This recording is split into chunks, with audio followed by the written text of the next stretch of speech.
আমদানি করা খাদ্যপণ্যের তেজস্ক্রিয়তা পরীক্ষায় লাগছে বাড়তি সময়, তাতে খরচও পড়ছে বেশি, যার প্রভাব পড়ছে ভোক্তা পর্যায়ে। ব্যবসায়ীদের অভিযোগ, পৃথিবীর অন্য দেশে তেজস্ক্রিয়তা পরীক্ষার বিধি না থাকায় কম দামে পণ্য পেয়েও আনা যাচ্ছে না। ইমদাদ হকের রিপোর্ট।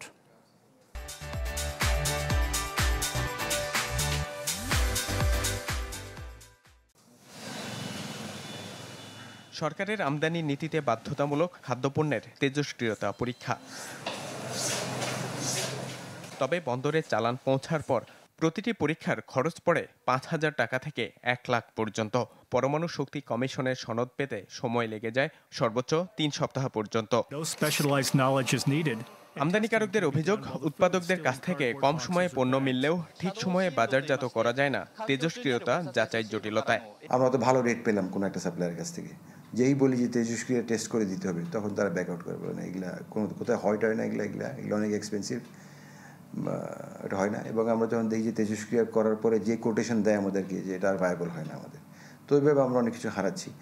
বাণিজ্য মন্ত্রণালয় বলছে, আমদানি নীতির বাধ্যবাধকতার কারণেই এই পরীক্ষা। ব্যবসায়ীদের অভিযোগ, পরীক্ষা নিরীক্ষার নামে এমন বিড়ম্বনা বৈশ্বিক বাণিজ্য প্রতিযোগিতায় পিছিয়ে দিচ্ছে বাংলাদেশকে।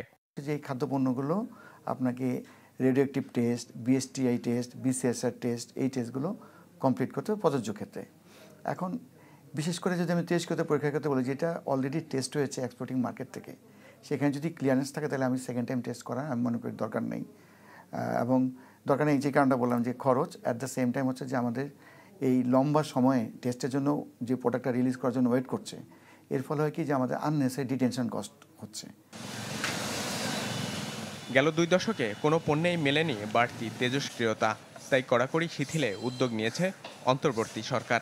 এই বিষয়টি বিশ্ব বাণিজ্য সংস্থার বাণিজ্য সহজীকরণ ধারণার পুরোপুরি পরিপন্থী, এবং এটি Bangladesh as a trusted trading partner হিসেবে বাংলাদেশের ভাবমূর্তি ক্ষুণ্ণ করছে। এই সমস্যার সমাধানে বাংলাদেশ সরকারকে আমদানি নীতি আদেশে তেজস্ক্রিয়তা পরীক্ষা সংক্রান্ত বিধিবিধানগুলোকে কোডেক্সের স্ট্যান্ডার্ডের আলোকে বিজ্ঞানসম্মত, যুগোপযোগী এবং বাণিজ্য বান্ধব করে সংশোধন করা খুব জরুরি।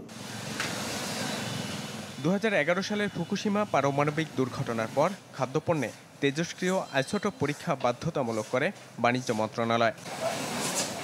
আন্তর্জাতিক বাজারে যখন বাড়ছে প্রতিযোগিতার ধরন, তখন এই বাধ্যতামূলক তেজস্ক্রিয়তা পরীক্ষা পিছিয়ে দিচ্ছে বাংলাদেশকে।